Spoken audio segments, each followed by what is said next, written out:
Hello, everyone, and there are 5 dates. Well, one of them's like a package 2 days, so it's 6 dates, but 5 major dates that are very crucial to the crypto investors upcoming in the summer and the fall, and we're going to go over them.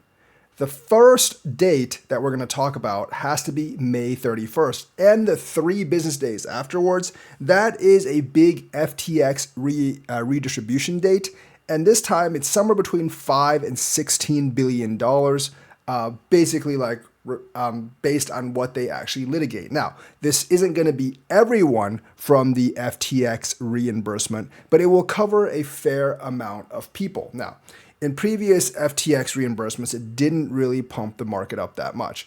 I know they did a poll, and about half the FTX people receiving the money said they would invest it back into crypto. However, that doesn't mean they'll immediately invest it back into crypto. That means they'll eventually invest it back into crypto, and they might not do so until they are sure of the market, which could be a couple of months from now. So, $16 billion. We can hope that means $2.5 billion to $8 billion in that range will flow into crypto. Now, those people could just be lying and they could actually cash out because they lost a lot of confidence with the market in FTX. And they basically took a 75% or more haircut based on what the value of Bitcoin was when FTX collapsed, because that's the amount they're getting paid back by. Don't be tricked by the 120% reimbursement.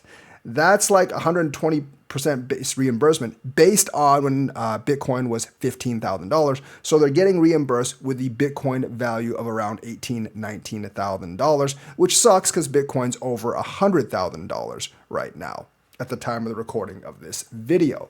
So the FTX investors, the big reimbursement, remember, it is with cash. So they're not going to sell off the Bitcoins because they've already been sold off. And hopefully that actually gives us a little bit of a pump. That is May 31st and the 3 business days after May 31st. The next 2 are a package deal, June 17th through 18th, July 29th through 30th, and those are the next 2 FOMC meetings.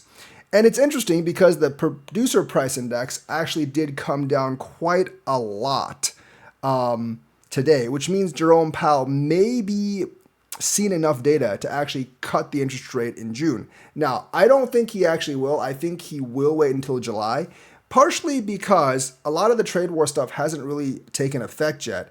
And only like the first containers that got hit with the tariffs, at least from China, started coming in basically just last week, and then Trump rolled back the tariff. Walmart has also announced price increases on many of their products due to the tariffs. Remember, they rolled back most of the tariffs, but they're still 10% flat on pretty much the entire world and 30% on China. So there is going to be some price increases, but suppliers actually do have inventory for quite a while, and I think that'll last through mid-June. So even in the next CPI, we could see just May's prices not affected by the tariffs, but once you get deeper into the summer, I think you'll see more prices affected due to the tariffs, and Jerome Powell is taking a wait-or-see approach.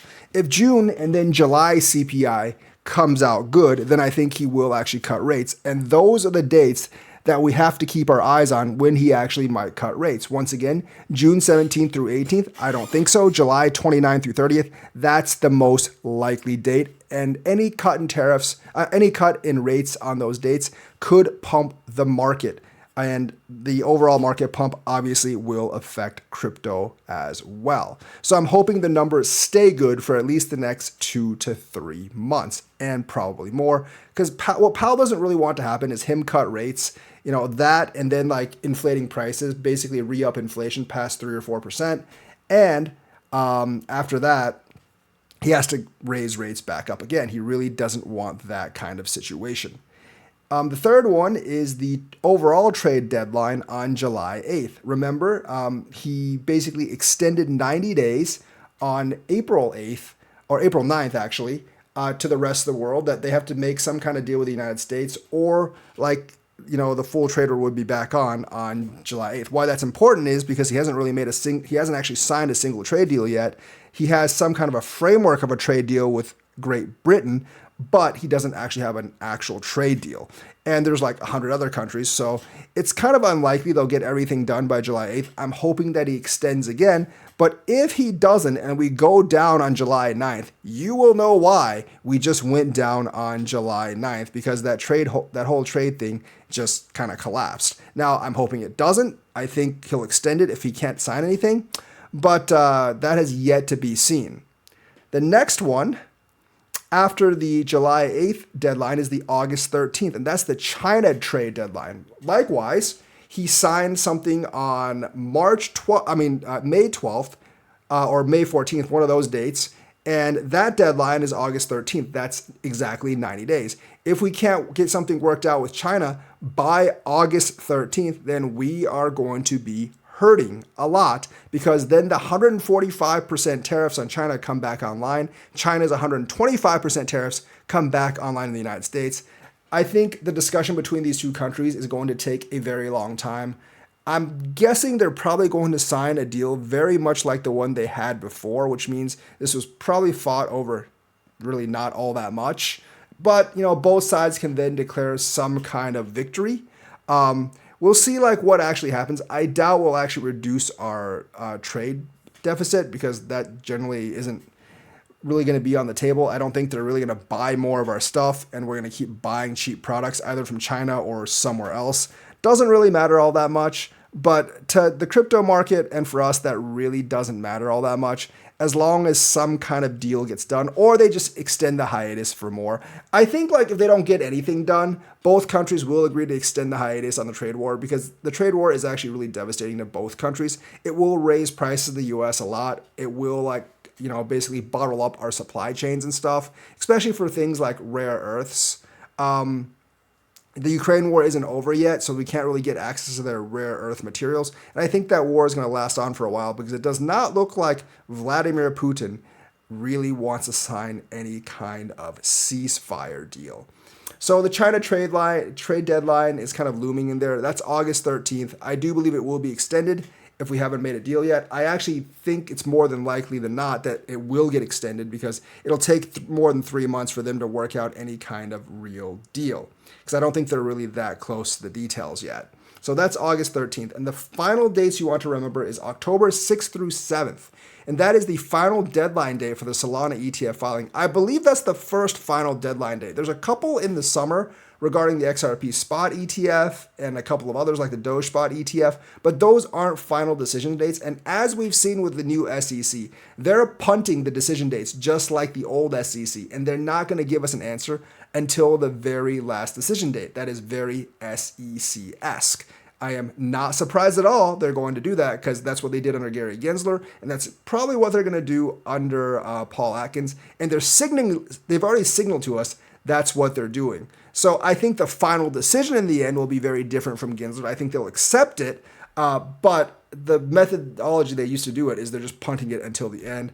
That's basically what the SEC essentially always does. So the final deadline, they'll have to say yes or no on a Solana ETF filing on October 6th through 7th. And that is because they have to make a final decision 240 days after the initial filing. And the initial filing was February 6th through 7th on the Solana ETF. Like I said, the final decision on the Dogecoin XRP Hedera ETF is probably a couple of days after that. So based on that, I think we can see from the Solana ETF whether or not they're willing to accept the other ETFs. If they get a yes on the Solana ETF, I would definitely expect them to accept the Hedera, the XRP, the Doge, and the Hedera ETFs, along with several others. Maybe they'll accept some Trump coin or Melania coin ETFs just to make the president happy. I don't think they should, because those coins are garbage, but it wouldn't really surprise me. And I think having those altcoin ETFs will help out the alts against Bitcoin some, because that might get some, not a lot, but some institutional investment towards those altcoins. So I'm obviously hoping that does actually happen. I don't know if it will actually happen, but I can see it playing out where you have October 6th through 7th, you have the Solana ETF filing coming in. Then a few days later, you have Hedera. A couple of days later, you have Doge. A couple of days later, you have XRP. And all those cascading together will set off a chain of events that will give us an alt season then. By that time, the rates should have actually been cut at least once, if not twice, and a lot of the trade policies should actually be in place. So hopefully in October, that's when we see the real bull run. So those are the dates that we need to remember. Once again, May 31st for the the next round of FTX repayment, July 17th through 18th, June 17th through 18th, and July 29th through 30th for the next two FOMC meetings, July 8th for the trade deadline for the world, August 13th for the China trade deadline, and October 6th through 7th for the final deadline day for the Solana ETF filing. All right, remember those dates and write them down, and hope you guys have a good day, and I will be back in the next video.